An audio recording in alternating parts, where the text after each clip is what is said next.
कीर्तन करना चाहिए, कीर्तन भाव के साथ और प्रेम से करना चाहिए, क्योंकि मैंने कल बताया यह नारद पद्धति है। नारद पद्धति में ना बोलने से दोष लगता है और नारायण पद्धति में कथा में बोलने से दोष लगता है। कथा है क्या और उसमें से भागवत कथा क्या है? श्री सुखदेव जी महाराज श्रीमद् भागवत महापुराण में कहते हैं, श्री सूत जी ने शौनकादि ऋषियों को सुनाया कि क्वा सुधा क्वा कथा लोके क्वा कांचा क्वा मणिर्महान और ब्रह्मणा तो विचार एवं तदा देवाजहास। श्री सुखदेव जी महाराज श्री परीक्षित जी महाराज को गंगा जी के तट पर कथा श्रवण करा रहे थे। देखिए कथा का महत्व मैं बता रहा हूं।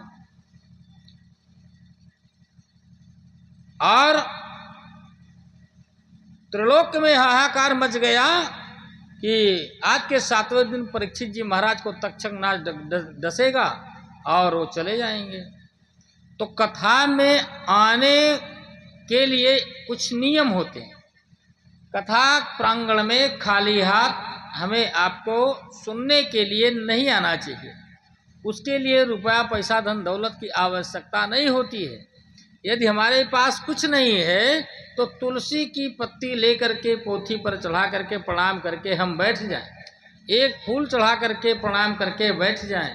वो भी नहीं तो अक्षत पत्रम पुष्पम फलम तोयम एवं भक्त्या प्रक्षत पत्र पुष्प फल इत्यादि जो भी अपने पास है लाएं और भगवान को समर्पण करके और धीरे से अपने यथास्थान पर बैठ जाएं। खाली हाथ कथा नहीं सुनना चाहिए, क्योंकि कथा सुनने का फल नहीं मिलेगा। धुंधकारी ने एक ही कथा सुनी प्रेत मुक्ति से, प्रेत आत्मा से मुक्ति मिल गई, लेकिन धुंधकारी के साथ बहुत से लोग सुने जिनको मुक्ति अब तक नहीं मिली। कितने लोग प्रतिदिन कथा सुनते हैं लेकिन मुक्ति मिलती है और क्लेश घेरे हुए हैं, क्योंकि सुनते नहीं। यदि सुन लिया जाए, भागवत में 32 दोष बताए गए, हम लोग जानते भी हैं, लेकिन फिर भी उसका पालन नहीं करते हैं। अरे अधिक नहीं तो 7 दिन के लिए मन के अंदर थोड़ा ये डर आ जाए कि मेरे दरवाजे पर भागवत जी विराजमान हैं, उनके सामने मैं ऐसा नहीं कर सकता हूँ। एक राष्ट्रपति, प्रधानमंत्री या मुख्यमंत्री अथवा कोई छोटा मोटा नेता आ जाता है तो उसके सामने लोग तेज नहीं बोलते हैं। ये राष्ट्रपतियों के भी तो राष्ट्रपति हैं, हम लोग इनको थोड़ा सा डरते भी नहीं हैं। हम इनका सम्मान नहीं करेंगे तो ये मेरा सम्मान नहीं करेंगे, इनकी कृपा मुझ पर नहीं मिलेगी। इनकी कृपा हो जाए तो दुनिया में किसी की कृपा की आवश्यकता नहीं है। क्यों? क्योंकि जय जय जय हनुमान गोसाई और कृपा करहूँ गुरुदेव की नाई। गोस्वामी जी ने वर्णन किया कि कृपा करो गुरुदेव की नाई। गोस्वामी जी ने नहीं लिखा कि कृपा करो मैया की नाई या कृपा करो पापा की नाई, किसी की नाई नहीं। गोस्वामी जी ने सीधा बता दिया करो कृपा गुरुदेव की नाई। क्यों?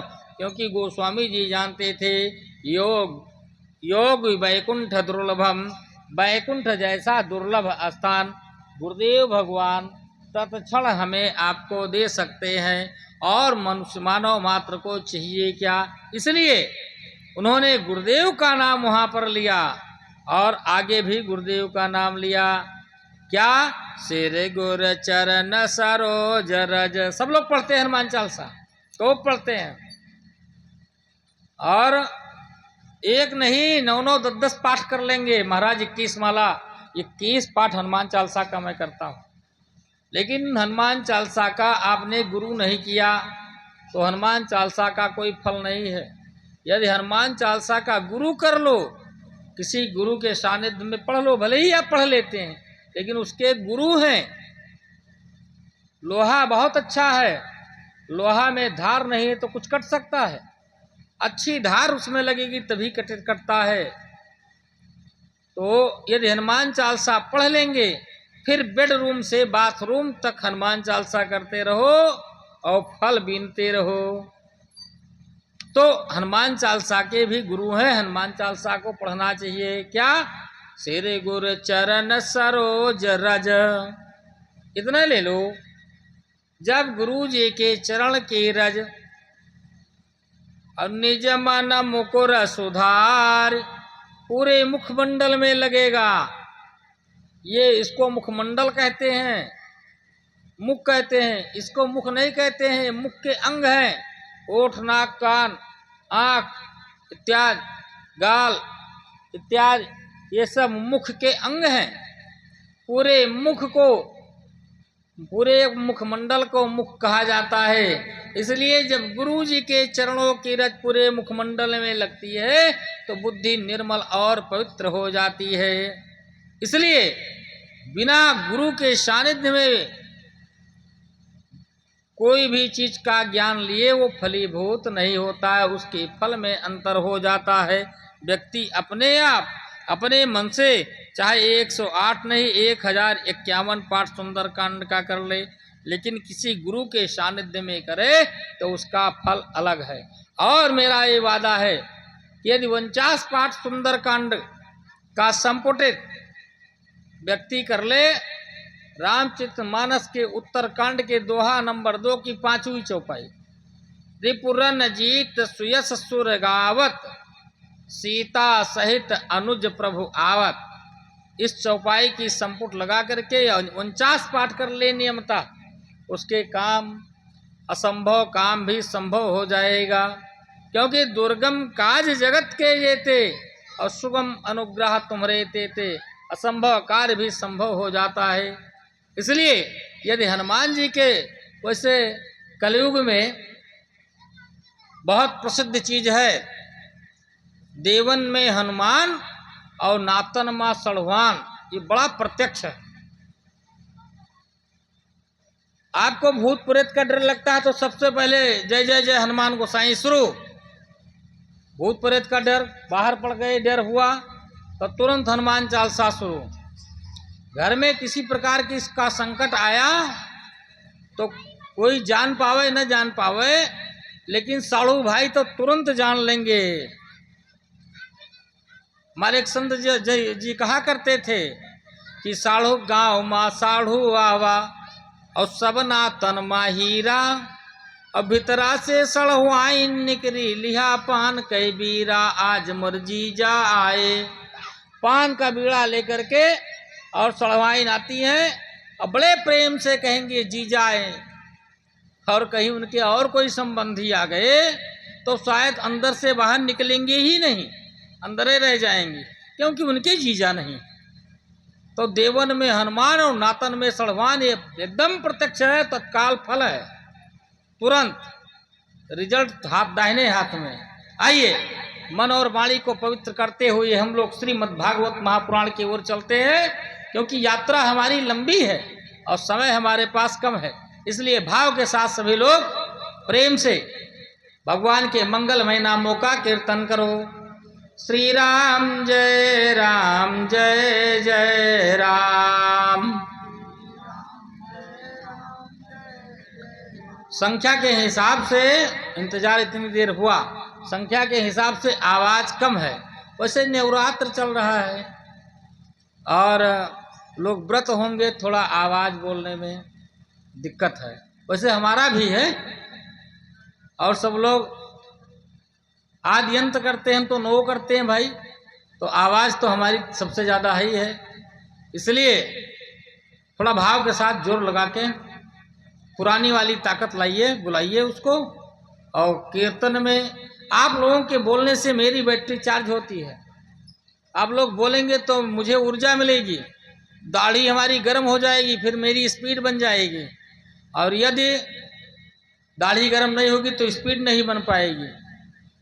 वक्ता कुशल नहीं होता, कुशल श्रोता होता है। खेत में कुछ होगा तभी खलिहान में जाएगा। यदि श्रोता कुशल है तो वक्ता चाहे जैसा होगा काम चला लेगा। हर एक चीज का महत्व है। जैसे ब्राह्मण में तिवारी, मुसलमान में अंसारी, भोजन में सुहारी मतलब पूड़ी, भोजन में सुहारी, और इस समय कटहल की तरकारी बहुत महत्वपूर्ण है। ठीक उसी प्रकार मकान में बालू का, नेता में लालू का, बनाने में आलू का, खाने में कचालू का बड़ा महत्व है। ठीक, तो कहने का भाव ये है, एक एक महत्व है। आज महत्व कीर्तन का है इस समय, इसलिए कीर्तन में भाव के साथ श्री राम जय जय राम,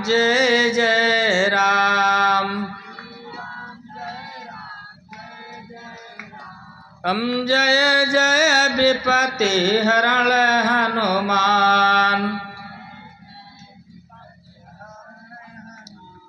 संकट मोचन कृपा निधान, अन्ना श्री राम जय जय राम, हम श्री राम जय जय राम, हम कौशल्या के प्यारे राम, हम दशरथ राज दुलारे राम,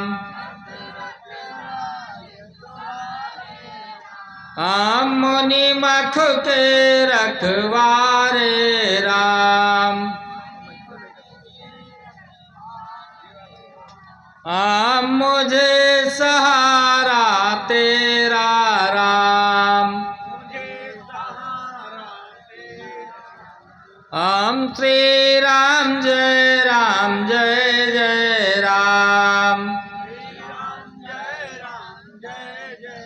बोलिए सच्चिदानंद भगवान की, आनंद कंद भगवान की, श्री हनुमान जी महाराज की, श्री शंकर भगवान की, आनंद कंद भगवान की, परम बलवंत हनुमंत लाल की, श्रोता समाज की, जनता जनार्दन की, भक्त और भगवान की, जय जय सीताराम, जय जय राधे श्याम। जब सब समाप्त हो जाता है माइक तब आता है। चलिए बैठ जाएं। जब श्री सुखदेव जी महाराज श्री परीक्षित जी महाराज को कथा श्रवण करा रहे थे, उसी समय देवता लोग कथा श्रवण करने की इच्छा से श्री शुकाचार्य जी के सामने उपस्थित हुए।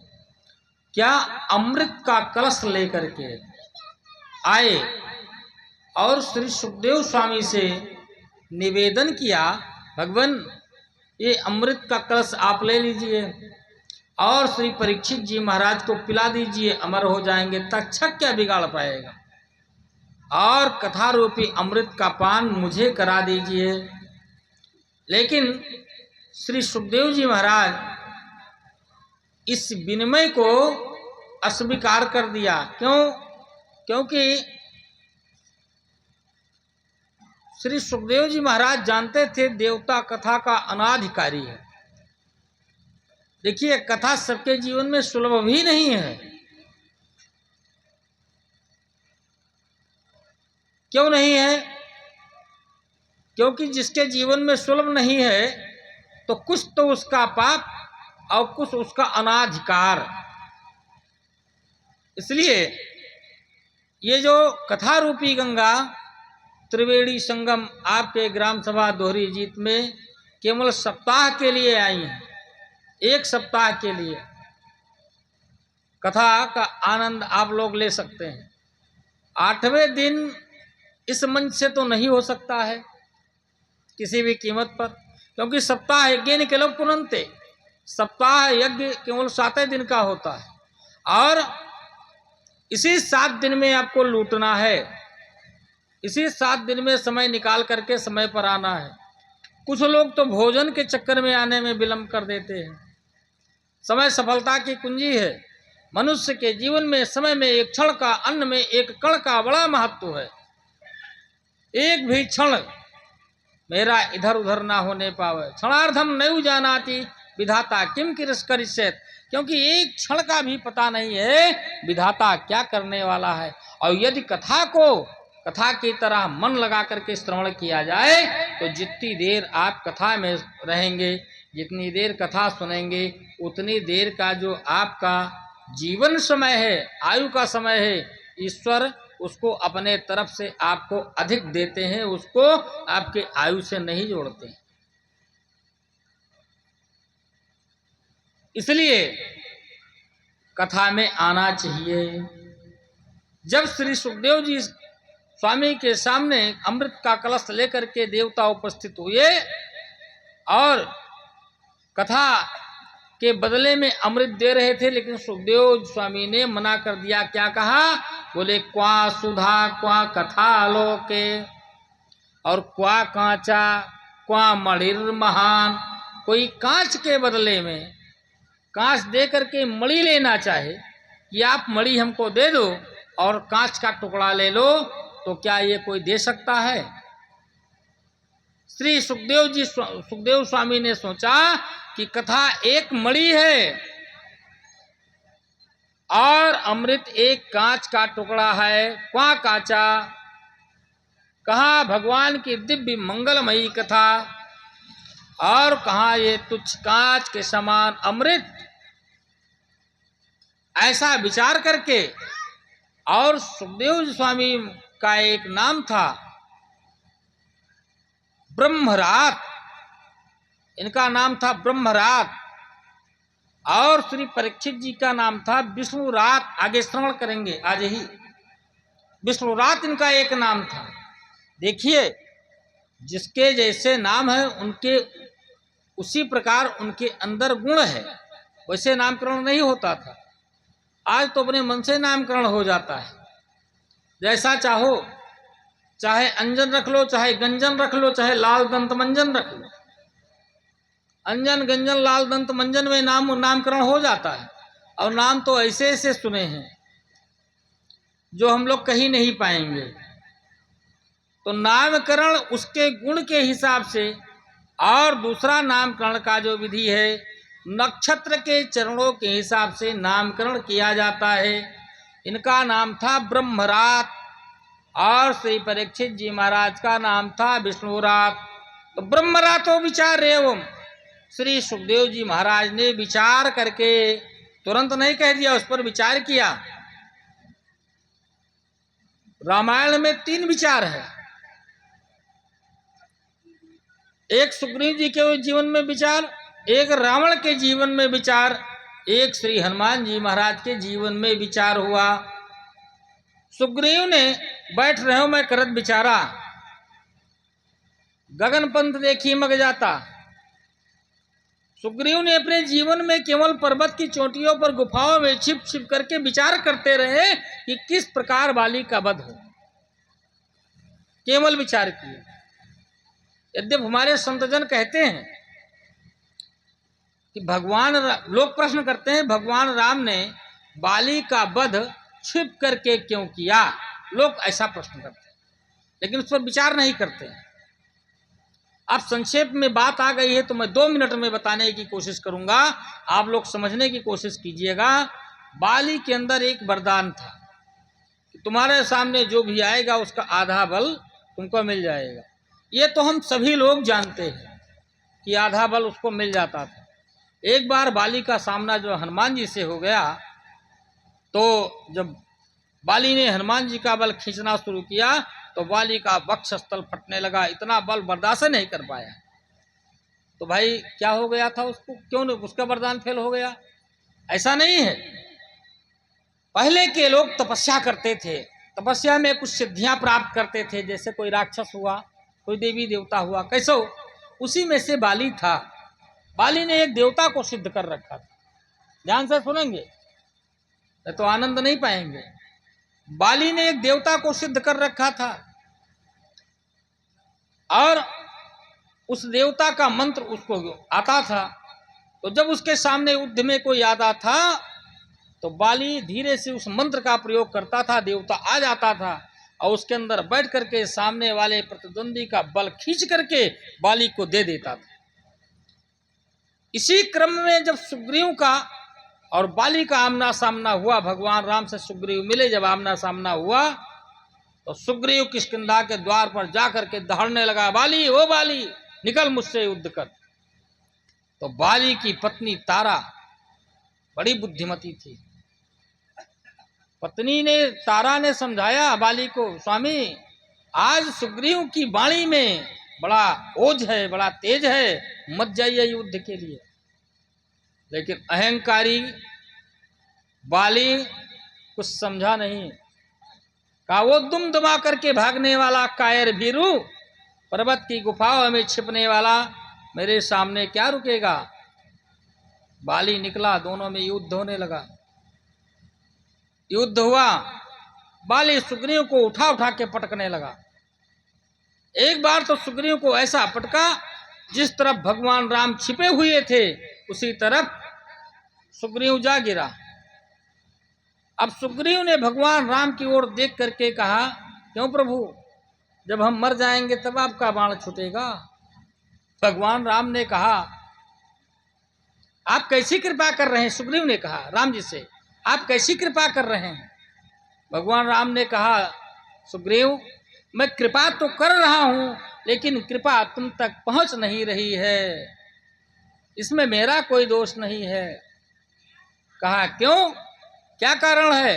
कहा कृपा करने वाले गुरु का आप कभी तो आपने गुरु किया ही नहीं, गुरुदेव का ध्यान ही नहीं है आपके पास, कृपा कैसे हो। इधर सुग्रीव का नस नस दर्द होने लगा, एक एक मुष्टिक में इसका रोम रोम दर्द होने लगता था। बाली खोज रहा है। भगवान राम ने इशारे में कहा कि तत्काल तुम किसी को गुरु बनाओ, नहीं तो मेरी कृपा तुम तक नहीं पहुंचेगी। वैसे कृपा नहीं होती है। देखिए सुग्रीव के रोम रोम में दर्द हो रहा है मुष्ट प्रहार से, लेकिन अब चूंकि मजबूरी है तो गुरु करने पड़ेगा। भगवान राम ने इशारा किया, कहाँ खोजोगे इस जंगल में, लक्ष्मण जी हैं तो लक्ष्मण जी को तुरंत गुरु करो। लक्ष्मण जी के शरण में गया सुग्रीव और कहा, भगवान कृपा कीजिए मेरे ऊपर, मेरे गुरु बन जाइए। लक्ष्मण जी ने तुरंत जय श्री राम का मंत्र सुग्रीव के कानों में दे दिया। और भाई मंत्र दिया तो कंठी का अधिकार है, कंठी पहने।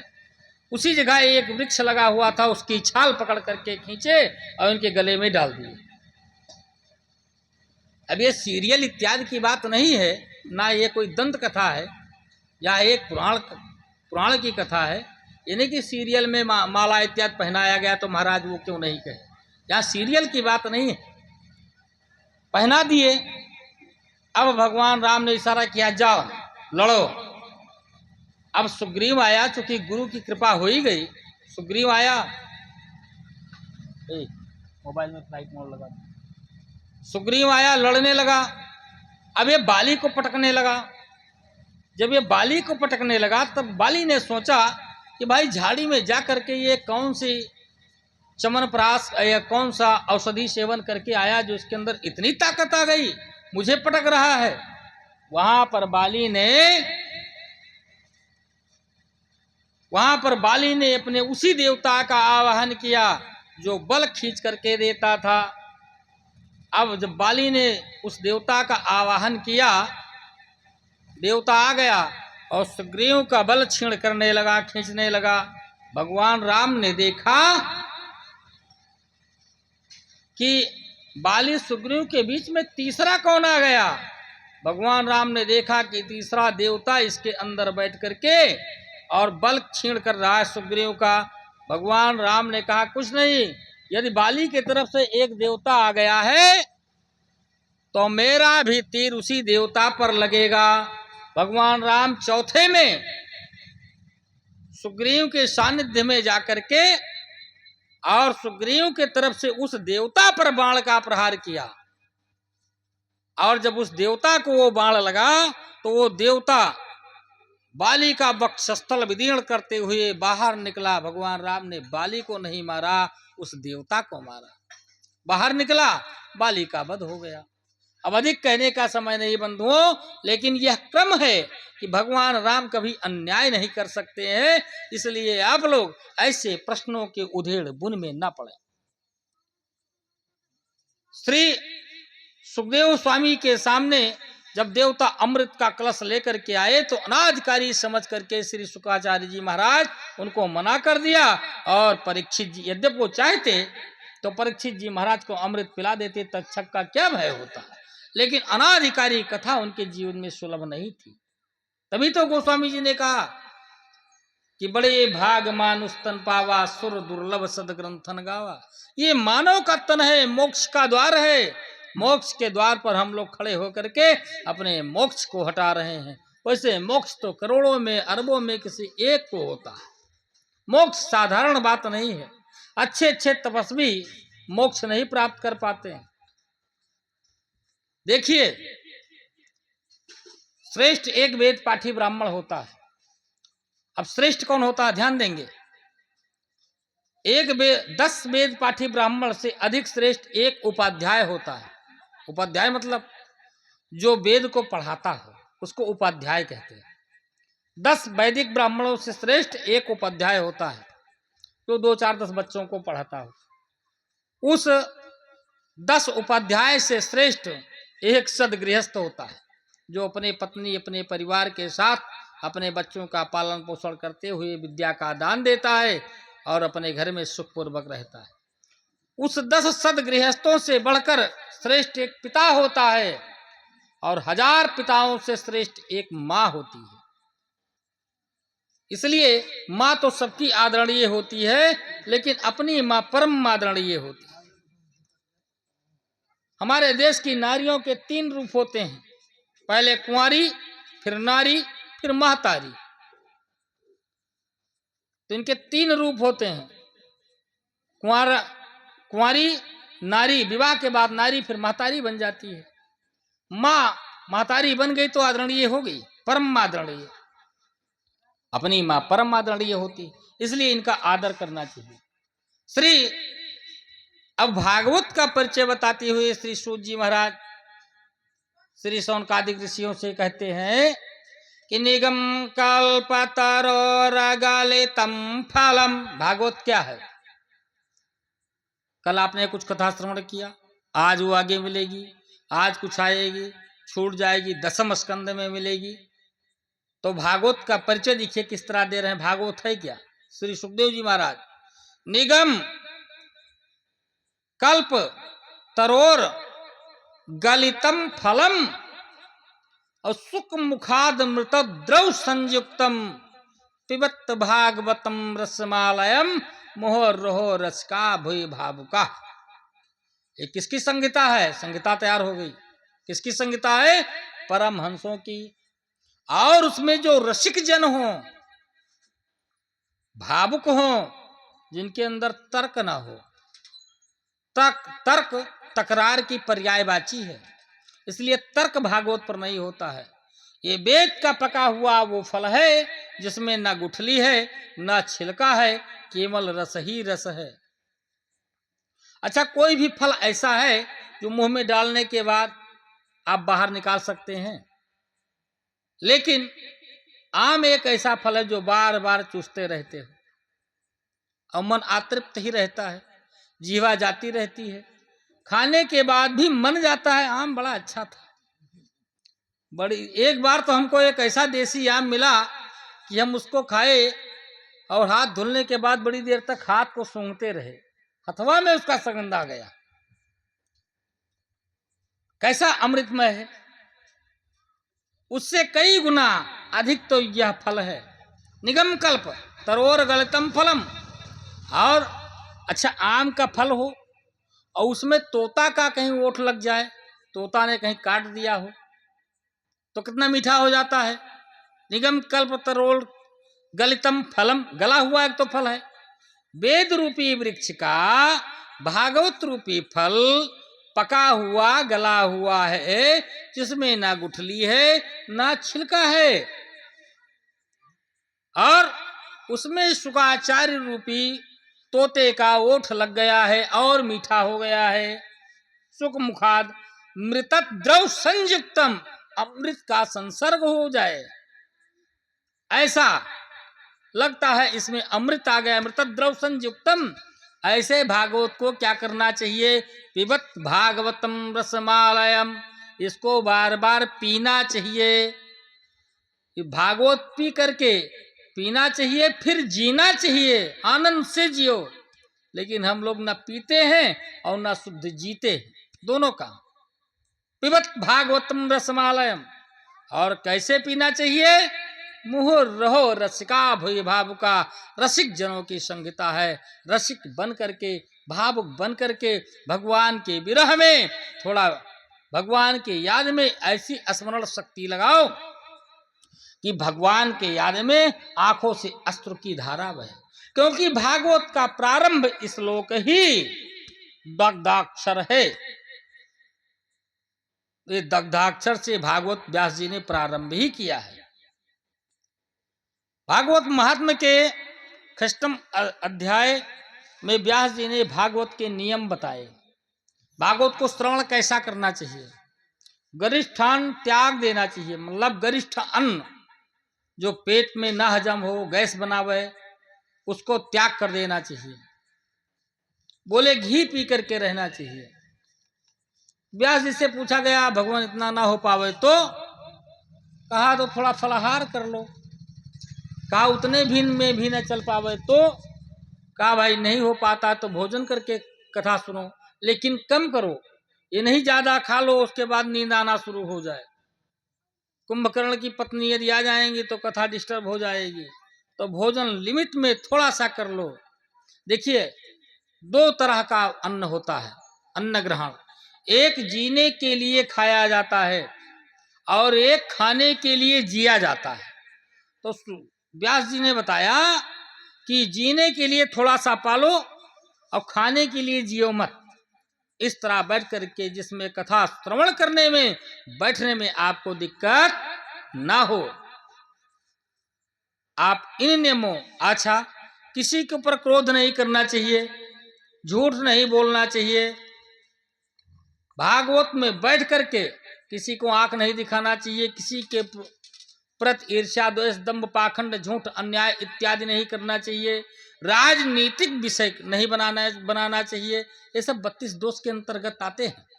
तो आपको भागवत फलीभूत है।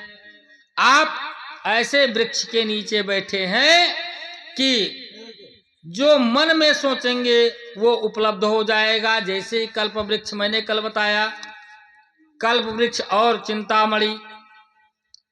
अब श्रीमद् भागवत महापुराण में श्री शुकाचार्य जी महाराज श्री परीक्षित जी महाराज को कथा सुनाते हुए भूल गए और द्वितीय स्कंद के 4th अध्याय में पहुंच गए। कहा रे राम राम, मैंने तो भगवान का ध्यान ही नहीं किया। एक स्कंद की पूरी कथा कह गए, दूसरे स्कंद के 3 अध्याय कह गए, 4th अध्याय में होश आया। देखिए ये भागवत रसिक जनों की बात है। इतने रसिक होकर के, इतना भाव में आकर के श्री परीक्षित जी महाराज को कथा सुनाने लगे कि स्वयं ध्यान करने का याद नहीं रह गया। समझो वो भागवत फलीभूत है। तो श्री व्यास जी महाराज श्रीमद् भागवत में वर्णन किया, जन्माद्यस्य तोऽन्वयादितिश्चवार्थेऽभिज्ञः स्वराट् तेने ब्रह्महदा आदि कवये तेने ब्रह्महदाय आदि कवये मुह्यांतयति सूरया तेजो वारिमृदां यथा विनिमयो यत्र त्रिसर्गो मृषा दाम्ना स्वेन सदा निरस्तकुहिकं सत्यं परम धीमहि। भगवान व्यास ने इस श्लोक में किसी भी भगवान का नाम नहीं लिया। देखिए कितने अच्छा, जहां सत्यम परम धीमहि लग गया ये तो गायत्री बन गया। लेकिन श्री व्यास जी महाराज ने सत्य स्वरूप परमात्मा का ध्यान किया और भ्रमित भी नहीं हुए। बोले यथा विनिमय, जैसे स्थल में किसी को जल का भ्रम हो जाए, रस्सी को किसी को भ्रम हो जाए सर्प का, तो बोले कि तेजो बार मृदम यथा विनिमय। श्री व्यास जी महाराज बिना किसी भ्रम के परम पिता परमात्मा सत्य स्वरूप परमात्मा का ध्यान करते हुए श्रीमद् भागवत महापुराण में वर्णन किया। अपने आश्रम में सम्याप्रास नामक आश्रम में श्री व्यास जी महाराज बैठे और कुछ सोच रहे थे। उसी समय हरिगुण गाते हुए, एक बार जला दो, जल जाए, जले तो ठीक, बुझ जाए तो ठीक है, शांतिपूर्वक बनाए रहो, कोई दिक्कत नहीं बुझने से। एक दीपक जल रही। सम्याप्रास नामक आश्रम में व्यास जी महाराज बैठे कुछ सोच रहे थे, चिंतन कर रहे थे भगवत भक्ति के ऊपर, क्या किया जाए। 17 पुराण की रचना हो चुकी, लेकिन श्री व्यास जी महाराज के जीवन में शांति नहीं आई। देखिए मानस में भी वर्णन है, यदि संत को चिंता होती है तो उसकी डिग्री घट जाती है। भगवान शंकर ने माता सती से कहा, देवी चिंता मैंने मृत लोक के प्राणियों को दे दिया है, चिंतन मेरे पास है, चिंतन करना चाहिए, चिंता को त्याग देना चाहिए। विश्वामित्र जी को चिंता हुई थी तो पहले गोस्वामी जी ने लिखा कि विश्वामित्र महामुनि ज्ञानी, विश्वामित्र महामुनि है, ज्ञानी है, बसहि विपिन शुभ आश्रम जानी। विश्वामित्र महामुनि ज्ञानी है और आश्रम में, जंगल में आश्रम बना करके, प्रेम से सिद्ध आश्रम बना करके रह रहे हैं। लेकिन जैसे चिंता हुई, डिग्री घट गई, गाधि तनय मन चिंता व्यापी, उनके पिताजी का नाम लिख दिया और कहा गाध के पुत्र को चिंता हो गई है। अब चिंता किस लिए हुई थी कि हरि बिन मरहि न निश्चर पापी, भगवान के बिना ये निशाचरों का नाश नहीं हो सकता है। यद्यप समाज के लिए उनको चिंता हुई, लेकिन फिर भी डिग्री तो घटाई दिए। तो श्री व्यास जी महाराज बैठे कुछ चिंतन कर रहे थे भगवत भक्ति के ऊपर। उसी समय हरि गुण गाते हुए बाबा नारद सम्याप्रास नामक आश्रम में पहुंच गए। नारायणम नमस्कृत्यम नरम चैव नारायणम नमस्कृत्यम नरम चैव नरोत्तमम देवी सरस्वती व्यासम ततो जय मुदीरेत। ये भगवान की कृपा है, दिन रात बोलने वाला श्लोक भी कभी कभी चला जाता है। नारायणम नमस्कृत्यम नरम चैव नरोत्तमम देवी सरस्वती व्यासम ततो जय मुदीरेत। उसी में हरिगुण गाते हुए बाबा नारद पहुंच गए श्री व्यास जी के आश्रम में। जबकि सम्याप्रास नामक आश्रम ऐसा था जहां नित्य यज्ञ, नित्य हवन, नित्य वेद मंत्र का उच्चारण होता रहता था। बहुत से ऋषि मुनि रहते थे, चारों तरफ बेर का गहन जंगल था, सरस्वती जी का पावन तट था। उस समय सरस्वती जी किलकिलाते हुए बह रही थी। अब तो सरस्वती जी लोप हो गई क्योंकि गणेश जी का श्राप हो गया, क्योंकि सरस्वती जी से अधिक आवाज कौन करता था। अब आज अधिक कहने का समय नहीं। सरस्वती जी के पावन तट पर सम्याप्रास नामक आश्रम में श्री व्यास जी महाराज बैठे थे, हरिगुण गाते हुए बाबा नारद आ गए और व्यास जी से कहा, क्यों, क्या चिंता हो गई। व्यास जी ने कहा, कोई चिंता नहीं है, लेकिन देव ऋषि आप ये बताएं। उठकर तो स्वागत किया, अर्घपाद इत्यादि दे करके पूजन किया और बात दो संतों के बीच होने लगी। बाबा नारद ने कहा व्यास जी ने कहा कि 17 पुराण की रचना हो गई, लेकिन मन में शांति नहीं आ रही। बाबा नारद ने कहा कि व्यास जी ऐसे ग्रंथ की रचना कीजिए जो भक्ति से लथपथ हो, ओतप्रोत हो। जिसम को सुनने मात्र से लोगों के अंदर श्रद्धा जागृत हो जाए, ऐसे भक्ति प्रधान ग्रंथ की रचना आप कीजिए। तो कहे वृद्धावस्था हो गई है, अब तो लिखा नहीं जाएगा। तो लिखने के लिए किसको याद किया जाए? उसी समय श्री व्यास जी महाराज बाबा नारद की प्रेरणा से, अब ये संवाद भी चलने दो, आगे और संवाद है। बाबा नारद की प्रेरणा से श्री व्यास जी महाराज श्री गणेश भगवान को याद किया। गणेश जी आ गए, प्रकट हुए, अभिनंदन हुआ, आसन अर्धपाद इत्यादि से गणेश जी के श्री व्यास जी महाराज ने पूजा किया और सादर निवेदन किया कि मैं 18वां पुराण की रचना करना चाहता हूं, भक्ति प्रधान ग्रंथ की रचना करना चाहता हूं, उसमें आप मेरा सहयोग कीजिए। जैसे इनके यहाँ भंडारा ठना है, तो अब ये भंडारा के लिए सबको भाई भंडारा है, आप वहां कुछ कीजिए नहीं, लेकिन आइए हमारे दरवाजे तक, उसमें सहयोग कीजिए। ऐसा सहयोग श्री व्यास जी ने सादर निवेदन किया। अब गणेश जी ने कहा ठीक है, मैं आपकी आज्ञा का पालन तो करूंगा, लेकिन हम लिखेंगे, लेकिन लिखते लिखते यदि मेरी लेखनी रुक गई तो मैं लिखना बंद कर दूंगा, दोबारा नहीं लिखूंगा। व्यास जी को भाई मानना पड़ा, क्योंकि 80 वर्ष के वृद्ध हैं और देवऋषि नारद की प्रेरणा है। इसलिए अब जो भी कहेंगे शर्त, व्यास जी ने कहा ठीक, आप लिखना शुरू करें, लेकिन मेरी भी एक शर्त है। बोले क्या?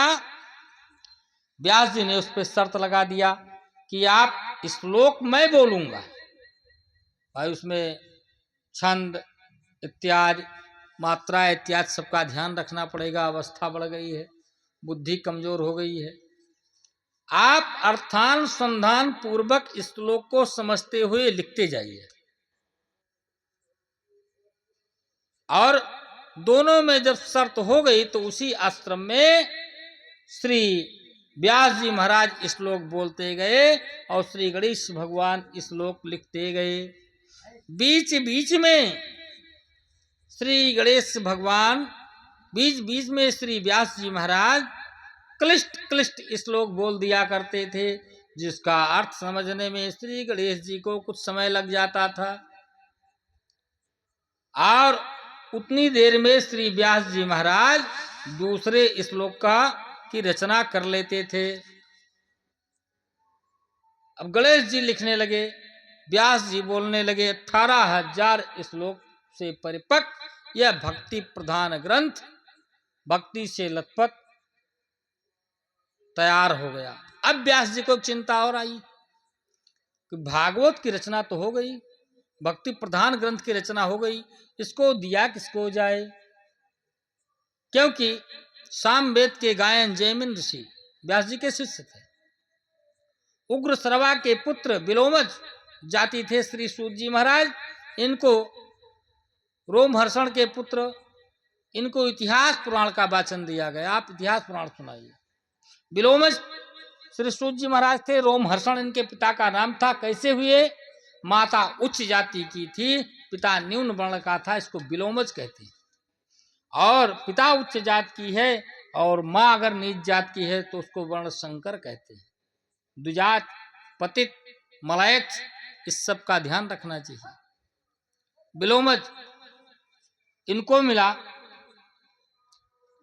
अपने समस्त शिष्यों में ऋग्वेद सामवेद क्रमानुसार वैशंपायन इत्यादि ऋषियों को वितरित कर दिया। सब लोग अपने, अब भागवत की चिंता हो गई श्री व्यास जी महाराज को, भागवत किसको दिया जाए।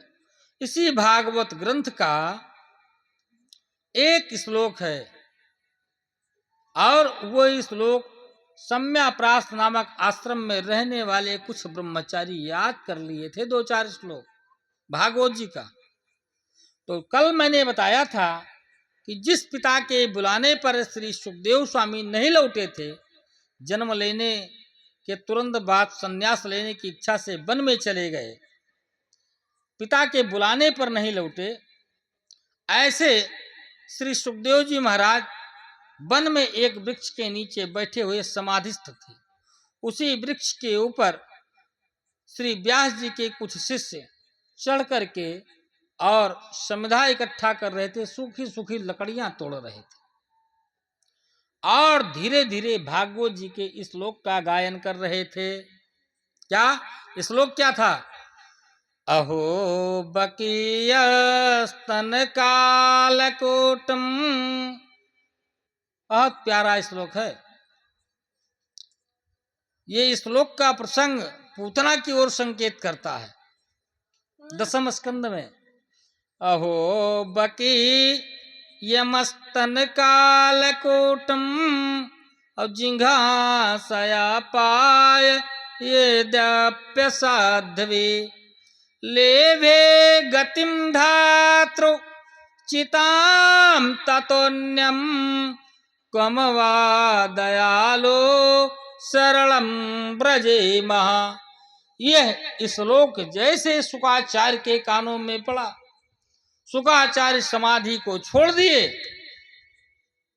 और ऊपर देखे कि कुछ ब्रह्मचारी ऐसे श्लोक का गायन कर रहे हैं। अरे सुखदेव स्वामी ने इस श्लोक को तुरंत समझ गए कि जिस पूतना ने अपने स्तन में कालकूट विष लगा करके भगवान को मारने की इच्छा से आई, भगवान ने उसको धात्री अपनी मां का दर्जा दे दिया। जो बड़ी बड़ी माताओं को के भाग्य में नहीं था, वो पूतना जैसी राक्षसी को भगवान ने दे दिया। इतने दयालु भगवान हैं। जैसे सुना, अरे ब्रह्मचारी नीचे आओ।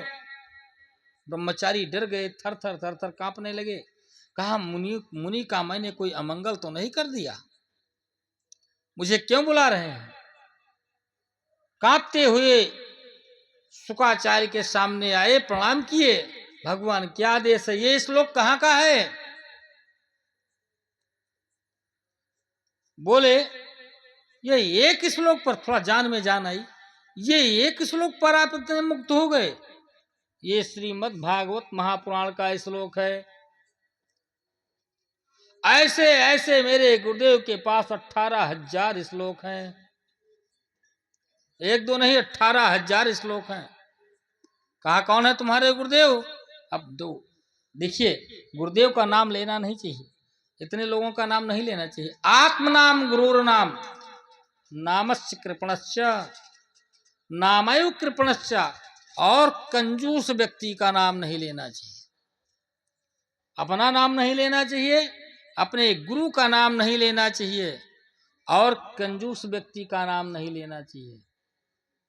अपने बड़े पुत्र का नाम नहीं लेना चाहिए, स्त्रियों को अपने पति का नाम नहीं लेना चाहिए। अब तो खुद ही कहती है जी,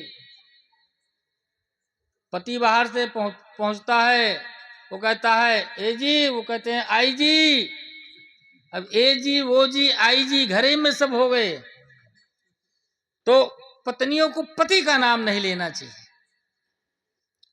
अपने बड़ी संतान का नाम नहीं लेना चाहिए, चाहे बेटा हो या बेटी। इससे घर में दरिद्रता आती है। इसलिए कभी बड़े बेटे का नाम नहीं लेना चाहिए। इतने नाम वर्जित है। गुरु का नाम नहीं लिया, लेकिन संकेत मात्र से बता दिया।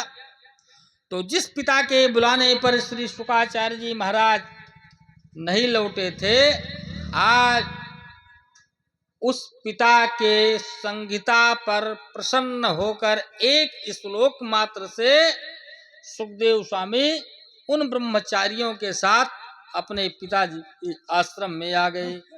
और जब पिताजी ने देखा कि मेरा पुत्र आ गया है, दौड़ करके हृदय से लगा लिया, उसके सिर को सूंघने लगे, भाव के साथ आश्रम में ला करके बिठाया।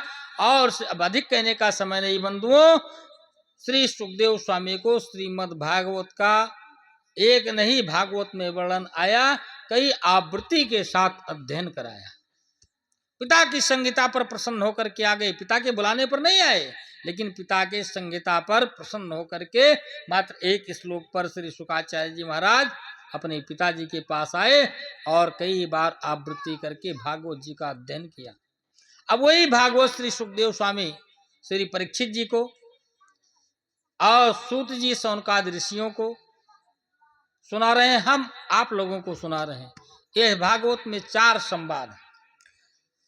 बीच बीच में तो कई संवाद आए, लेकिन मुख्यतः विशेषतया 4 संवाद हैं। श्री व्यास जी महाराज और श्री बाबा नारद में जो संवाद हो रहा है, अब श्री व्यास जी महाराज वर्णन करते हैं भगवान के 22 अवतारों का वर्णन। 24 अवतार भगवान के हुए हैं। 24 अवतारों में 22 अवतार का वर्णन तो भागवत में है, और 2 अवतार हयग्रीव का और एक बलराम जी का लेकर के 24 अवतार का वर्णन, भगवान के 24 अवतारों का वर्णन किया गया है।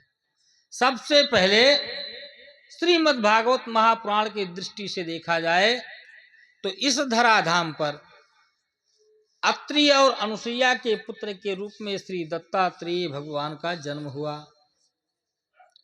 दूसरा अवतार जब हिरण्याक्ष के द्वारा पृथ्वी रसातल चली गई, हिरण्याक्ष लेकर के पृथ्वी को रसातल चला गया। देखिए, रसातल इतनी नजदीक नहीं है, आज कोई भी विमान नहीं बना है कि रसातल तक पहुंच जाए। अब तो लोग कहते हैं कि अमेरिका पाताल लोक है। भाई मैं तो गया नहीं हूं, लेकिन ऐसा वर्णन मिला नहीं। धरती के नीचे 7 लोक हैं। मध्य प्रदेश सतना क्षेत्र में यदि भागवत कथा की जाती है तो वहां 7 लोक बनाए जाते हैं। ऐसे इसी तरीके से बनाते हैं पतली पतली डंडी के, तो उसमें बीच बीच में जैसे महिलाएं सब्जी रखने वाली डेलिया इत्यादि लेती हैं सीढ़ीदार, उसी क्रम से तो उसमें कच्ची नारियल पग पग पर रखते हैं। 7 लोग कहते हैं अतल, बेतल, सुतल, तलातल, महातल, रसातल, इस क्रम से। इसमें भागवत के अनुसार यदि देखा जाए तो अतल बितल भगवान के दोनों जंघे हैं, अर्थात आमने सामने अतल बितल। अब तो यूट्यूब लोगों को ज्ञान देता है। जो कहता है राम जाति सीता जाता है, उसने अपना व्यू बढ़ाने के चक्कर में कुछ दूसरा छाप दिया, बोल कुछ दूसरा रहा है, व्यू बढ़ रहा है। अब लोग उसी से ज्ञान लेते हैं। अब यहाँ तक मुहूर्त भी कहते हैं लोग। महाराज गूगल बाबा से मैंने पूछा था, अब हम भाई एक बार हमसे एक सज्जन महोदय कहने लगे कि गूगल बाबा से हमने पूछा, गूगल बाबा ने ये मुहूर्त दिया है। अब हम जान ही नहीं पाए कि गूगल बाबा हैं कौन, हम समझे कोई महात्मा होंगे गूगल बाबा। तो हमने कहा भाई ये मुहूर्त तो सही नहीं है। तो कहा गूगल बाबा ने बताया है। अच्छा, वो भी हमको थोड़ा ब्लैकमेल कर रहा था। हमने कहा गूगल बाबा से मेरी बात कराओ, इस मुहूर्त पर तर्क होगा, ये मुहूर्त सही नहीं है, मैं मानूंगा नहीं। तो कहा अब गूगल बाबा तो अपने पास फोन नहीं रखते हैं, आपको स्वयं आना पड़ेगा उनके पास। हम कहा देखो भाई हमारी कोई आवश्यकता नहीं है, मैं आके तो बात नहीं करूंगा, आपकी इच्छा हो तो बात करा दो, वरना इस मुहूर्त पर मेरा दस्तखत नहीं है, ये मुहूर्त नहीं मानेंगे। अब वो कई बार ऐसा बात को रिपीट करता रहा। धीरे धीरे हमने कहा अच्छा बताओ गूगल बाबा हैं कहाँ? कहा आपके मोबाइल में। अब हमारे मोबाइल में, हम कहा मेरे मोबाइल में गूगल बाबा है ही नहीं है। भाई अपनी मोबाइल में गूगल बाबा का नंबर काहे को रखेंगे, हम जानते ही नहीं। अरे कहीं महाराज गूगल से, तो जब वो गूगल का नाम लिया तो हमारे समझ में आया। हमने कहा गूगल की कोई बात हम नहीं मानेंगे, हम अपने पंचांग के अनुसार गूगल कहाँ का अक्षांश लेकर के हमको बता रहा है। यद्यपि मैं नहीं कहता कि गलत बताता, लेकिन वो कहाँ का अक्षांश बताता है, हम किस अक्षांश में जी रहे हैं, इसलिए हम अपने अक्षांश से जिएंगे, अपने संस्कृति से जिएंगे। अब वो यदि हमको चंडीगढ़ का और पाकिस्तान की मात्रा बताने लगे तो हम थोड़ी ना मान लेंगे। हमारी संस्कृति जो कहती है हम उस संस्कृति के साथ जिएंगे। अब तो लोग ऐसा वैकल्पिक व्यवस्था कर लेते हैं। तो मनुष्यों से तो दुनिया हार गई। अब दुनिया क्या, दुनिया मनुष्यों से निर्माण करती है। देखो एक बात मुझे याद आ रही है, मैं बता दूं चलते चलते। एक हाथी था, तो हाथी की शरीर शांत हो गई, हाथी गया। हाथी के सामने जब यमराज आए तो हाथी से यमराज पूछने लगे ये तेरा इतना विशाल शरीर, तेरे मस्तक पर इतने बड़े बड़े गड्ढे क्यों? अरे महाराज आप भी मनुष्य के चक्कर में पड़ जाएं तो बताओ, आपको मालूम चले।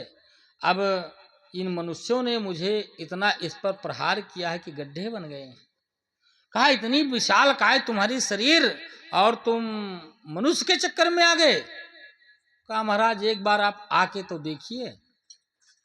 तो अब यमराज भगवान विचार किए कि किसी मनुष्य को लाया जाए तो देखते हैं कि हाथी जैसे विशाल जानवर के सर में कैसे गड्ढा बना देता है। हाथी ने कहा, अनुमोदन किया कि आप बुलाइए किसी को। तो यमराज का आदेश, यमदूतों को आदेश किया, जाओ मृत्युलोक से किसी मनुष्य को लेकर के आओ, देखते हैं कितना बुद्धिमान होता है। अब यम के दूत चल पड़े तो देखे बस्ता सहित एक लेखपाल अपने यहाँ होते हैं। तो लेखपाल के पास एक बस्ता होता है। तो लेखपाल साहब रात में कुछ कागज बना रहे थे, बस्ता अपने सिरहाने रख करके और कलम सो गए थे। और यम के दूतों ने आए, क्योंकि यम के दूतों ने सोचा कि बहुत लोगों का खेत पात उल्टा सिद्ध किया है, बहुत से के साथ बेईमानी की है, आज इनकी कचूमड़ चलो यमराज निकालेंगे। तो यमदूतों ने भी थोड़ी दुष्टता किया, चारपाई के चारों पावा पकड़ लिए, उड़ाने लगे चारपाई। अब जब हिमालय के ऊपर से चारपाई गुजरी, थोड़ी ठंडी लगी लेखपाल साहब को, तो देखिए चारपाई मेरी उड़ रही है। तो जैसे अगल बगल घूम कर देखे तो काले काले बड़े बड़े दांत वाले, बड़े बड़े दाढ़ी वाले यमदूत लेकर के जा रहे हैं। तो लेखपाल साहब घूम कर ताके तो सट्टी पिट्टी तो गायब हो गई लेखपाल साहब का। यमदूतों से पूछे, धैर्य बनाया तुरंत, देखिए बुद्धिमत्ता, वहां पर उसने धैर्य बनाया। और धैर्य बना करके यमदूतों से पूछा, भाई कौन हो, कहाँ लिए जा रहे हो। यमदूतों ने डांटा, चुप रहो, मैं यमदूत हूं, तुमको ले चल रहा हूं सैर कराने।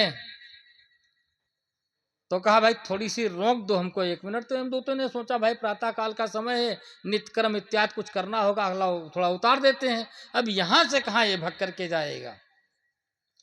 लेखपाल बड़ा होशियार, अब यमदूत के चक्कर में आने के बाद नित्य क्रिया कहाँ रह गई, सब गायब हो गई, वहीं पर सब समाप्त। लेकिन एक कागज निकाला अपने बस्ते से, कलम निकाला और उसमें लिख दिया, महोदय, श्रीमान यमराज महोदय, मैं जिस मनुष्य को भेज रहा हूं ये नया यमराज है, इसको ये पत्रवाहक पत्र पाते ही अपनी गद्दी इस पत्रवाहक को सौंप देना, स्वयं संन्यास के क्षेत्र में चले जाना। इतना लिख करके कागज में नीचे दस्तखत किया, विष्णु भगवान, दस्तखत करके जेब में रख लिया।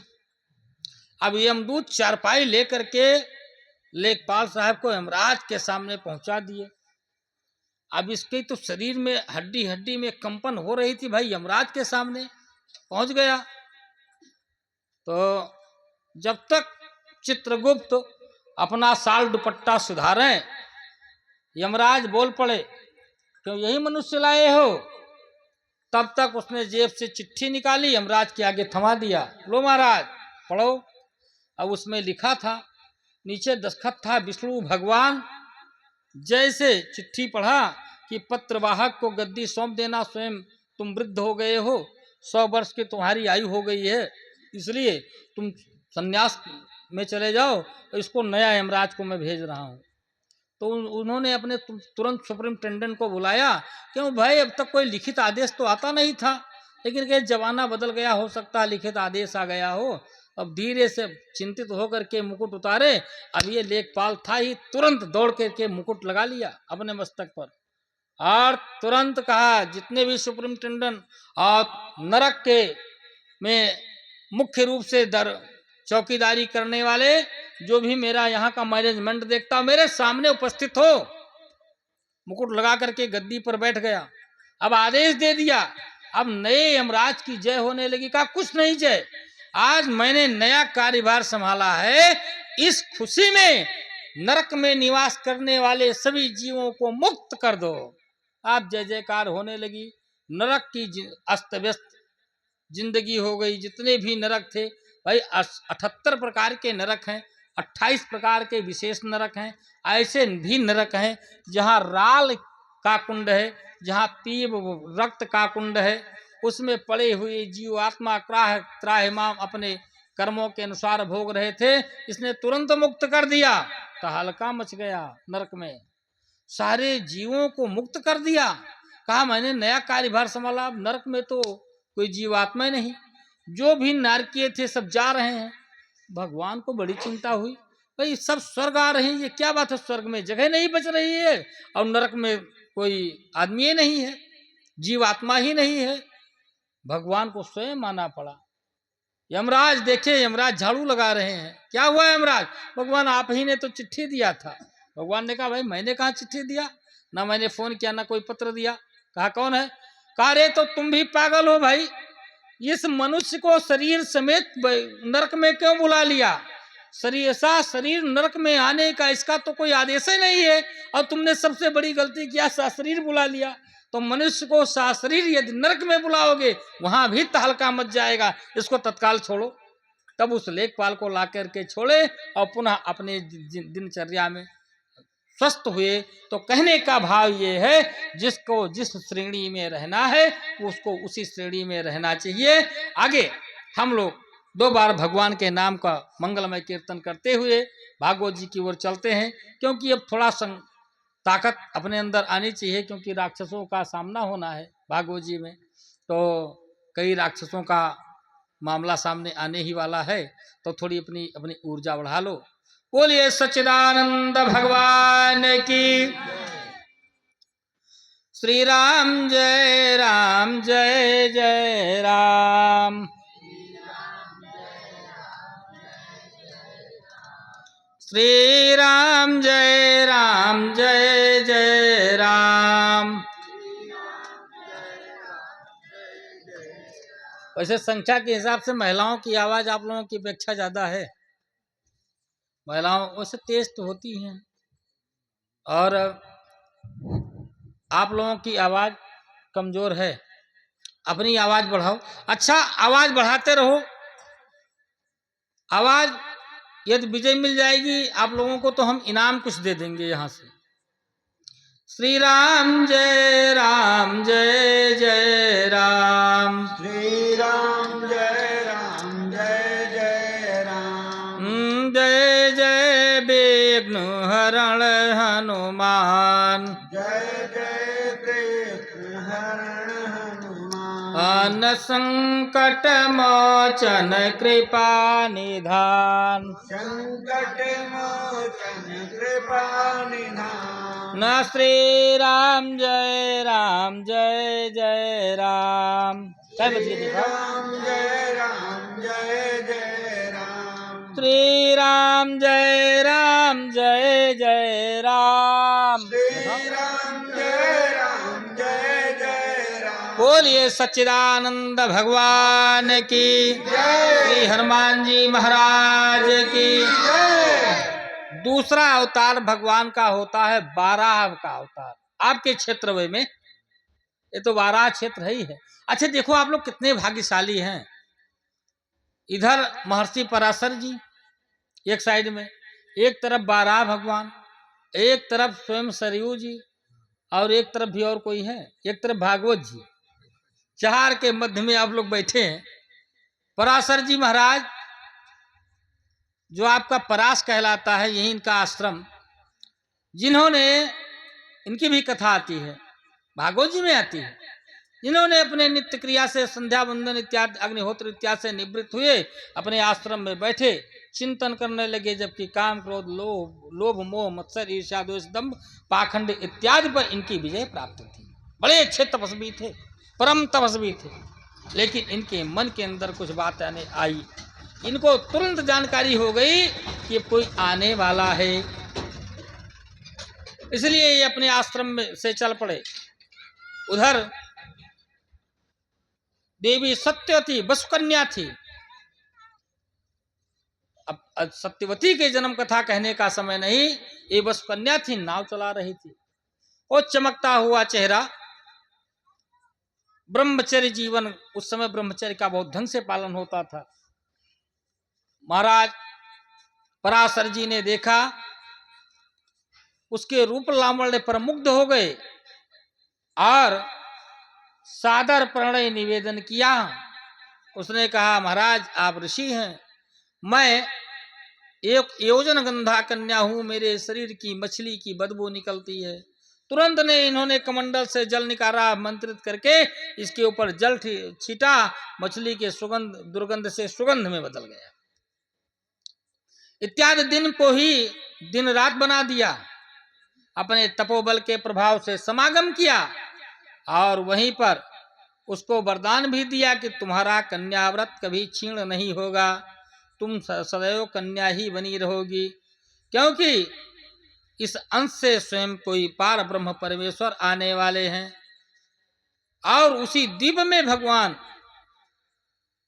चार कला के अवतारी श्री वेद व्यास भगवान का जन्म हुआ। बोलिए श्री व्यास जी महाराज की। अब जन्म व्यास जी जन्म लेकर के वहां से चल पड़े, तुरंत मां के पास नहीं रुके, वहां से तुरंत चल पड़े और चले आए वन में, तपस्या करने लगे। वेदांत को एक ऋग्वेद पुराना वेद था जिसको 4 बराबर भागों में वितरण कर दिया, बांट दिया और 17 पुराण की रचना कर दिया। 18वें में श्रीमद् भागवत की रचना तैयार कर दी। ये हम लोगों के लिए भागवत महापुराण की रचना हुई, श्री व्यास जी महाराज। इस प्रकार श्री व्यास जी महाराज का जन्म हुआ। श्री व्यास जी महाराज अब भागवत में वर्णन करते हैं, जब हिरण्याक्ष और हिरण्याकश्यप का बड़ा भाई हिरण्याक्ष था, ये धरती को लेकर के ले जाया करके रसातल में रख दिया, धरती त्राहिमाम करने लगी। तब भगवान ने 12 रूप धारण किया और धरती को ला करके स्थापित कर दिया। तब 12 भगवान उसी जगह लोट पोट मचाए आपके क्षेत्रों में, इनके एक एक रोए जो धरती में गड़ गए, उसी से गणरा और कुश तैयार हुआ। तो जो अपने घर में रखता है कुश, वो रहता है खुश, इसलिए कुश रखना चाहिए। भादों की अमावस्या के दिन का लाया हुआ कुश पूरे वर्ष पर्यंत काम देता है। हूं फट कहते हुए मंत्र। तीसरा अवतार बाबा नारद का हुआ। अब नारद बाबा अपने और जन्मों की बात अभी बताएंगे। चौथा अवतार भगवान नर नारायण का हुआ, जो बद्री नारायण में तपस्या कर रहे थे। जब देवताओं को चिंता हुई, उन्होंने अनेक अप्सराओं को भेजा, तो स्वयं नारायण ने अपने जंघा से ठोक करके एक अप्सरा तैयार किया जिसका नाम पड़ा उर्वशी, जिसकी कथा भागवत में है। पुररवा के साथ उनका विवाह होता है, इनका वंश आगे चलता है। और उसके बाद भगवान कपिल का, जो तृतीय स्कंद में हमें आपको मिलेंगे, महर्षि कर्दम माता देवहूति के अंश से भगवान कपिल आए। समय के लोप के चक्कर में सांख्य शास्त्र लोप हो गया था, जिसका उन्होंने उपदेश दिया। आज भी गंगा सागर में कपिल आश्रम है। और प्रथम अवतार गलतीवश हमने दत्तात्रेय का बता दिया है। यद्यपि प्रथम अवतार 4 ऋषियों का हुआ है, सनक, सनंदन, सनातन, सनत कुमार, ये 4 ऋषि प्रथम अवतार में हुए। चश्मा डिस्टर्ब हो गया तो देखने में गलती हो गई। सनक, सनंदन, सनत कुमार ये प्रथम अवतार हुआ है। उसके बाद दत्तात्रेय का अवतार हुआ। दत्तात्रेय के बाद श्री ऋषभदेव जी, यज्ञ पुरुष भगवान, आगे इनकी कथा मिलेगी। राजा पृथ्वी, मत्स्य, कच्छप, धनवंतरी, मोहिनी और नरसिंह भगवान का अवतार हुआ। इसके बाद श्री परशुराम जी महाराज, श्री पराशर जी के पुत्र श्री व्यास जी के रूप में, और रामावतार बलराम और कृष्ण। इसके बाद कलयुग में बुद्धा अवतार होगा। बोलिए सच्चिदानंद भगवान की। बौद्धा अवतार हो चुका, अब कलयुग में कलंकी अवतार होगा, जो मुरादाबाद जिले से उत्पन्न होंगे। बोलिए श्री राम जय राम, जय जय राम। हम जय सिया राम, जय जय हनुमान। अन संकट मोचन कृपा निधान, श्री राम जय जय राम।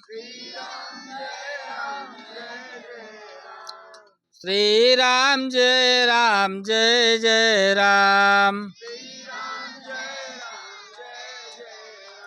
हम जय जय विघ्न हरण हनुमान। अन संकट मोचन कृपा निधान। राम जपते रहो काम करते रहो। राम जपते राम जपते रहो काम करते रहो।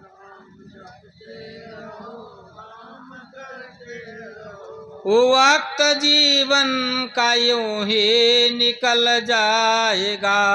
वक्त जीवन का यूं ही निकल जाएगा। राम जपते रहो काम करते रहो। राम जपते रहो काम करते रहो। वक्त जीवन का यूं ही निकल जाएगा। वक्त सब लोग बोलिए। निकल जाएगा। गर लगन सच्ची भगवन से लग जाएगी। भगवान से लग जाएगी। सारे जीवन का नक्शा बदल जाएगा। सारे जीवन का नक्शा बदल जाएगा। राम जपते रहो काम करते रहो। राम बोलो। जपते रहो काम करते रहो। वक्त जीवन का यूं ही निकल जाएगा। वक्त जीवन का यूं ही निकल जाएगा। 1,84 भरमण किया दुख सहन।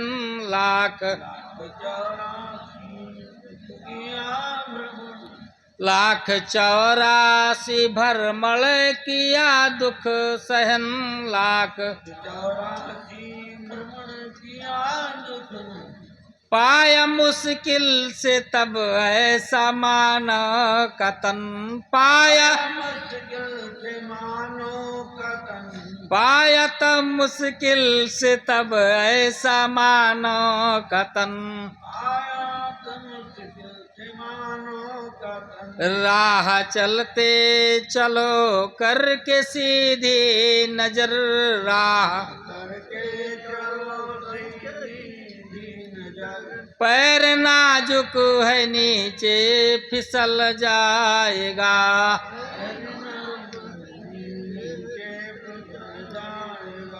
पैर नाजुक है नीचे फिसल जाएगा। कौल किया ये तन से करूँगा वफा। जब गर्भ में जीवात्मा रहता है और इसके मुख से मलमूत्र की नालियां निकलती हैं, तब वहां पर ये तड़प तड़प करके भगवान से कहता है कि मुझे इस नरक से मुक्ति दो, उद्धार करो। मैं वहां पहुंचकर आपका यजन करूंगा, आपका भजन करूंगा। इसलिए ये जीवात्मा कहता है। कब? वहीं जब गर्भ में होता है भगवान से वादा करता है, कौल किया ये तन से करूंगा वफा। कौल किया ये तन से करूंगा वफा। पर गया भूल कुछ ना कमाया नफा। पर गया भूल कुछ ना कमाया नफा। और हो के मस्ती में तू मूल धन खा गया। हो के मस्ती में तू मूल धन खा गया। हो के मस्ती में तू मूल धन खा गया। हो के मस्ती में तू मूल धन धन खा गया, आखिरी में तेरा सर कुचल जाएगा। आखिरी में तेरा सर कुचल जाएगा। जानते हो कब पता लगेगा? जब शरीर निर्बल हो जाएगी, वृद्धावस्था आ जाएगा, आंख जवाब दे देगी, सर नहीं रुकेगा, डग डग डग डग हिलेगा, बोलोगे कुछ और निकलेगा कुछ और, वचन फग फग होने लगेगी। बेटे से कहोगे कुछ तो बोलेगा बैठे रहो चुपके से, तुम्हारी क्या आवश्यकता है। तब भगवान याद आएंगे, उससे पहले नहीं। अभी तो शरीर में ताकत है, अभी तो हम कमा लेंगे, बेटे को भी डांट देंगे, और ज्यादा होगा तो लठ भी चला देंगे। अभी कोई मतलब नहीं, अभी तो सब भूले हुए हो। भगवान के पार्षद बाबा के रूप में आ आकर के सबको जगा रहे हैं, जागरण करवा रहे हैं, लेकिन कोई प्रभाव नहीं पड़ रहा है। क्या होगा? अरहो के मस्ती में तो मूल धन खा गया, हो के मस्ती में तू मूल धन खा गया, आखिरी में तेरा सर कुचल जाएगा। आखिरी में तेरा सर कुचल जाएगा। खैर बेटी, चलो अब तक जो गलती हुई हो गई, कोई बात नहीं। इसीलिए किसी कवि ने कहा है कि खैर बीती तजो अब संभालो जरा, खैर बीती तजो अब संभालो जरा, प्रेम गद गद हो आंसू निकालो जरा, प्रेम गद गद हो आंसू निकालो जरा।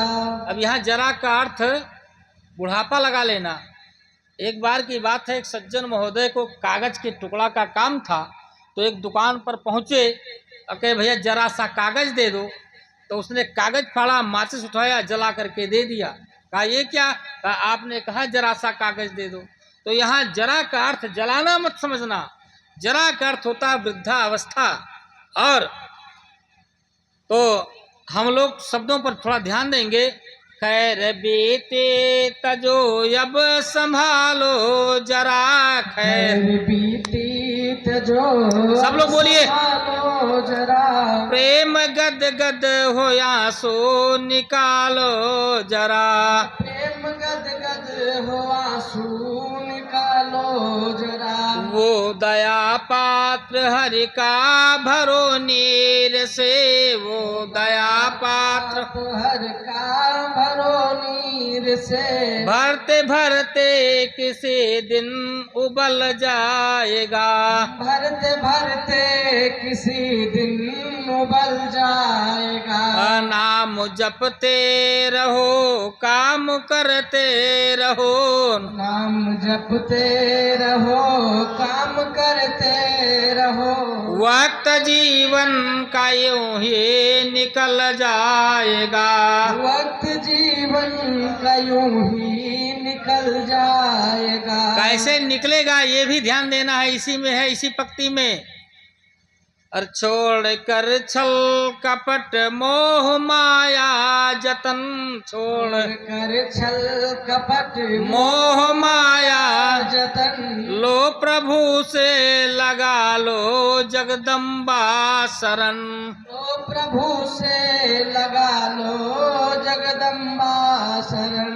मोम सम है जिगर उन दया सिंधु का, मोम सम है जिगर उन दया सिंधु का, असर पड़ते ही फौरन पिघल जाएगा, असर पड़ते ही फौरन पिघल जाएगा। गा नाम जपते रहो काम करते रहो, नाम जपते रहो काम करते रहो, वक्त जीवन का यूं ही निकल जाएगा, वक्त जीवन का यूं ही निकल जाएगा। गा नाम जपते रहो काम करते रहो, नाम जपते रहो काम करते रहो।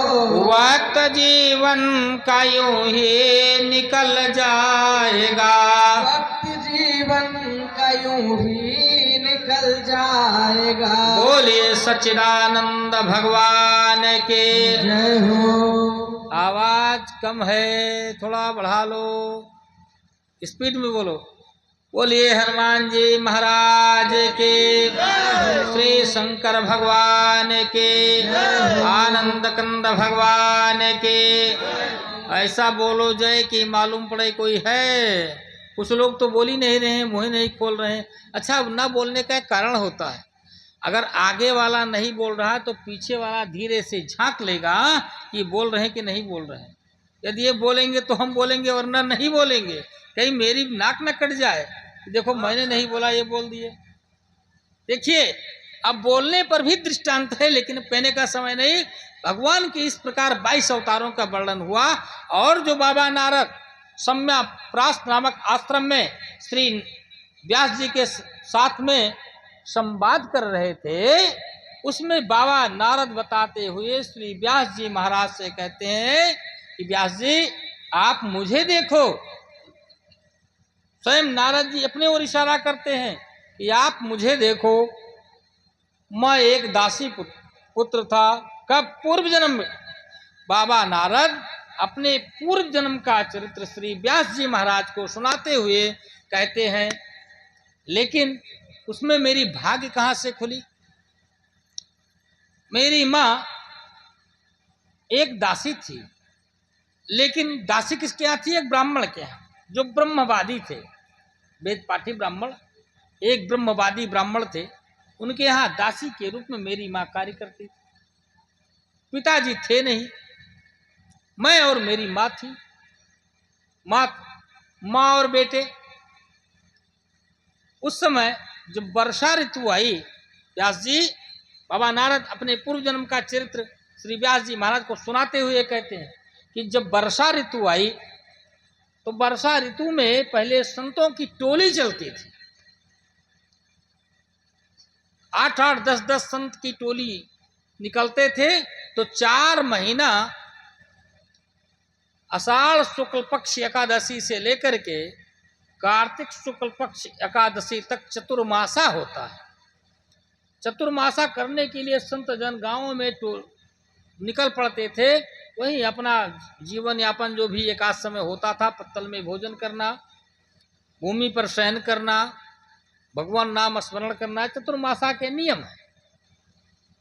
संत की टोली जब निकली तो संत जन जब मेरे गांव में आए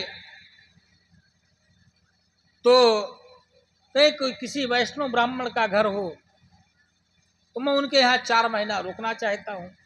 पहले के लोग भले ही अपना ना पावे, लेकिन संत को पवाते थे।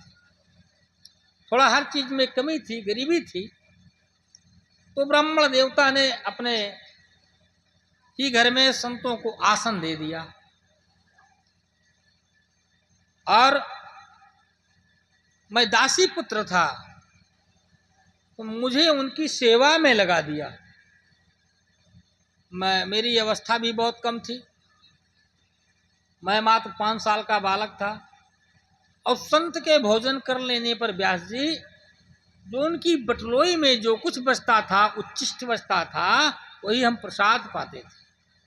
इससे धीरे धीरे मेरी बुद्धि निर्मल और पवित्र हो गई। ये मैं अपने पास से कथा नहीं कह रहा हूँ, ये भागवत में वर्णन है। बाबा नारद के पूर्व जन्मों का चरित्र का वर्णन है। तो मेरी बुद्धि निर्मल और पवित्र हो गई और संत जी भी मुझे सब लाड प्यार करने लगे। मेरा भी मन उनमें आसक्त होने लगा, मैं भी उन्हीं के चिंतन करने लगा। एक दिन की बात है, मेरी माँ रात्रि के अंधियाले में उन्हीं विप्र देवता के गौशाला में गौ दोहने जा रही थी। रास्ते में एक सर्प के ऊपर मेरी माँ का पैर पड़ गया, सर्प ने दंश कर दिया, मेरी माँ मर गई। उसमें उस सर्प का भी कोई दोष नहीं था, क्योंकि सर्प देखिए, सर्पों के अंदर एक विशेष गुण होते हैं। अब लोग मूर्ख बनाते हैं, सर्प को पिटारी में बंद कर लेंगे, कहते हैं इसको हम दूध पिलाते हैं। दूध में होता है कैल्शियम, सर्प दूध पिएगा मर जाएगा। सर्प स्पेशल मांसाहारी है और सर्प का फेवरेट भोजन चूहा है। चूहा को बड़े प्रेम से, जब चूहा नहीं पाता है तो मेढक इत्यादि से काम चलाता है। और सर्प वैसे काटेगा भी नहीं। सर्प में जो नाग होता है, नाग कभी दौड़कर नहीं काट सकता। वो फण उठाएगा, जहां तक फड़ जाएगा वहीं तक काटेगा। उसके ऊपर पैर पड़ेगा, उसके साथ कुछ छेड़खानी करोगे तभी काटेगा। और ये सर्प घर में निकल आवे तो कुछ न जानो केवल इतने कह दो कि आस्तिक मुनि की बात, जन्मेजय के यज्ञ की याद करके तुम यहाँ से चले जाओ, तो सर्प चला जाएगा वहां से, चाहे जितना विषैला सर्प होगा। तो उस सर्प का भी दोष नहीं था। उसके ऊपर मेरी माँ का पैर पड़ा तो सर्प ने दंश कर दिया, मार दिया, काट लिया। अब मेरी माँ मर गई। मुझे कुछ दुख हो रहा था, लेकिन कुछ अंदर से हर्ष भी हो रहा था।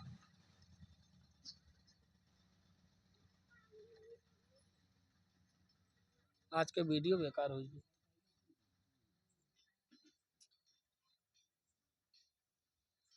बोलिए सच्चिदानंद भगवान के। कोई कुर्सी उठा के रख दो भाई। ने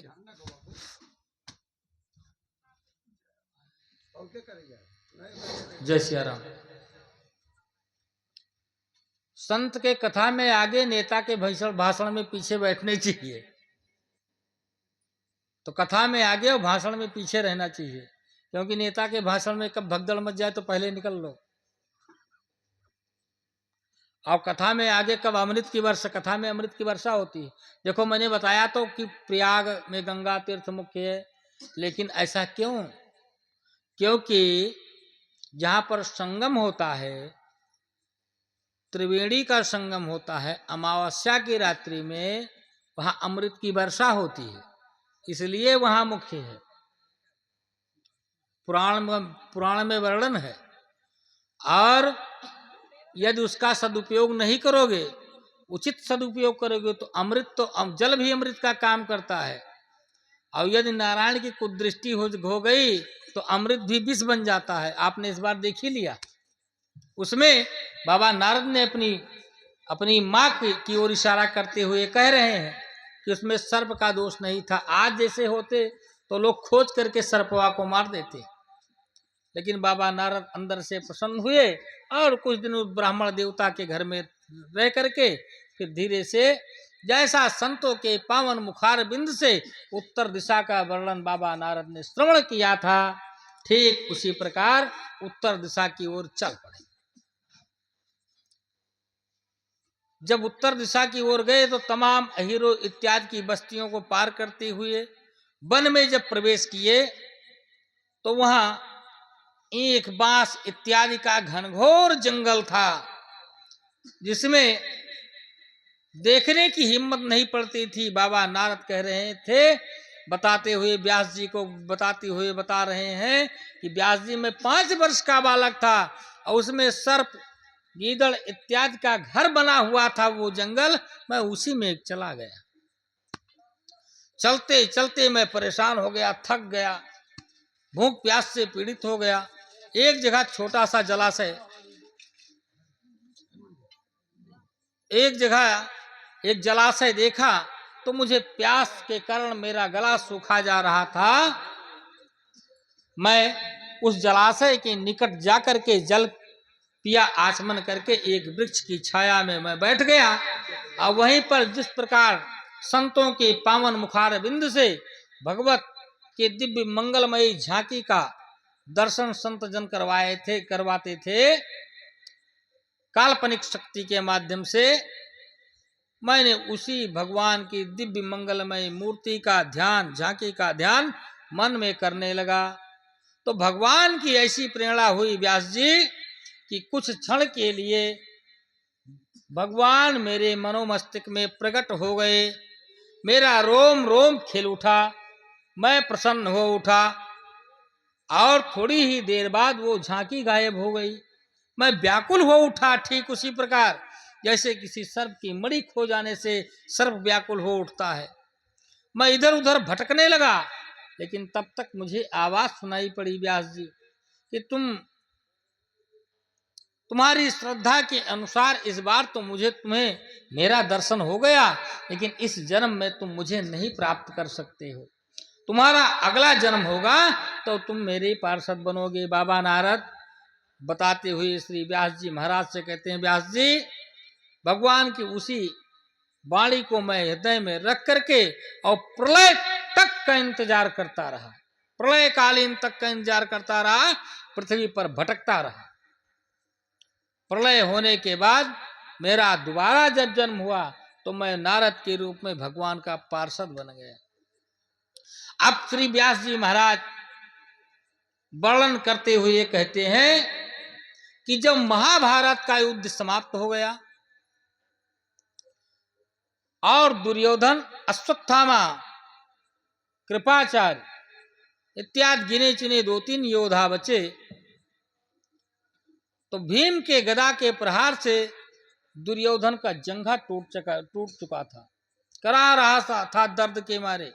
युद्ध भूमि में अश्वत्थामा पहुंचा और जब अश्वत्थामा वहां पहुंचा तो कहा, तुम सारी गलती दुर्योधन तुम्हारी है, क्योंकि गुरुपुत्र था, बोलने की शक्ति रखता था। सारी गलती दुर्योधन तुम्हारी है। तुम उन लोगों को सेनापति बनाए जो लोग शरीर से तुम्हारे तरफ से लेकिन मन से पांडवों की तरफ से थे। ये तुम मेरा तिलक सेनापति के रूप में कर दो तो मैं आज ही पांडवों का वध कर दूंगा। अब दुर्योधन के जंघे से रक्त निकली रहा था और उसने उसी रक्त से अश्वत्थामा को तिलक कर दिया। अश्वत्थामा का जब जन्म हुआ था तो ये घोड़े की तरह ही निना रहा था, इसीलिए इसका नाम पड़ा था अश्वत्थामा। अब ये रात्रि की बेला में भगवान श्याम सुंदर सब कुछ जानते हैं। भगवान श्याम सुंदर 5 पांडवों को लेकर के मरे हुए जितने इनके कुटुंब थे, बंधु थे, सबको तर्पण कराने के लिए गंगा जी के पावन तट पर 5 पांडव द्रौपदी सहित लेकर के चले गए। और पांडवों के शिविर में द्रौपदी के 5 पुत्र सो रहे थे। अश्वत्थामा चोर की तरह पहुंचा और अपने विकराल बाणों से उन 5 पुत्रों को मार दिया और शीश काट लिया, ले जाकर के दुर्योधन के सामने रख दिया। दुर्योधन ने जैसा हाथ लगाया तो दुर्योधन भी खिन्न हो उठा, अश्वत्थामा को बहुत फटकारने लगा, तूने मेरे कुल को, मेरे वंश को हीन कर दिया, तुमने ऐसा जघन अपराध क्यों किया, तू आतताई हो गया। दुर्योधन भी डांटा है। दुर्योधन के अंदर लाख बुराई थी लेकिन एक अच्छाई भी थी, बड़ा व्यवहार कुशल दुर्योधन था। भगवान श्याम सुंदर ने दुर्योधन से कहा, तुम अधर्म करते हो, तुम्हारी धर्म में प्रवृत्ति होनी चाहिए। तब दुर्योधन ने कहा कि धर्म में मेरी प्रवृत्ति नहीं है, अधर्म से मेरी निवृत्ति नहीं है, इसलिए जिसमें मेरी प्रवृत्ति होगी मैं वही करूंगा। दुर्योधन बहुत व्यवहार कुशल था और तो बुराइयां थी, अधर्म का पालन करता था। अब जब अश्वत्थामा ने देखा कि मेरा राजा भी मुझसे संतुष्ट नहीं तो ये डर गया। अच्छा, बच्चों की हत्या से श्रीहीन भी हो गया। हत्या किसी की हो लेकिन बच्चों की हत्या से श्रीहीन हो चुका। उधर भगवान जलांजलि देने के लिए गंगा जी के तट पर गए तो वहां का थोड़ा सा संवाद सुन लो। माता गंधारी ने भगवान श्याम सुंदर से कहा, श्याम सुंदर, मैं 100 वर्षों तक देख सकती हूं और मैंने ये देखा कि 100 वर्ष के बीच में मैंने कोई ऐसा पाप नहीं किया जिसमें मेरे 100 बालक खत्म हो जाएं। अब भगवान ने कहा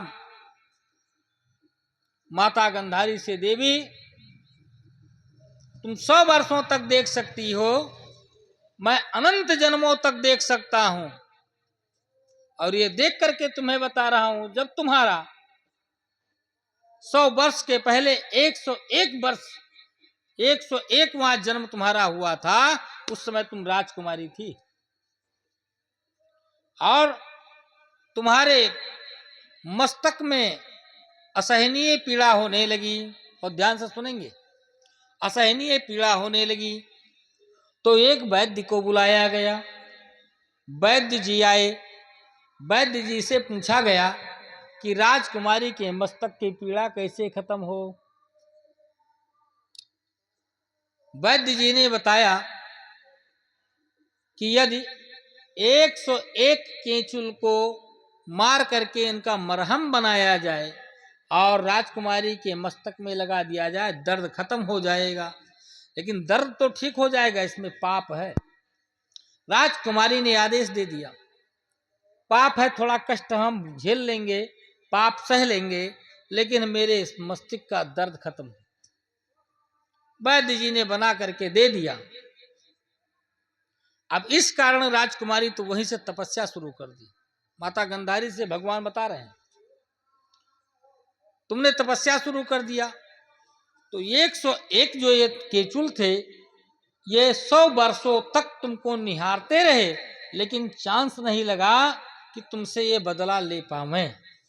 जब इनका कोई चांस नहीं लगा, तब इस जन्म में जब तुमने अपने आंखों पर पट्टी बांध लिया और तुम्हें दिखाई देना बंद हो गया, तो इनके हाथ में थोड़ा चांस आ गया। ये वही केचुल तुम्हारे पुत्र के रूप में आ गए। ये बदला लेने आए हैं। न कोई किसी को मारता है, न किसी को कोई पैदा करता है। ये सब प्रकृति और विधि का विधान है। इस संवाद में थोड़ा समय लग गया। इधर अश्वत्थामा ने अपना काम कर दिया। जब उधर से द्रौपदी समेत 5 पांडव आए अपने शिविर में, तो देखा कि हमारे 5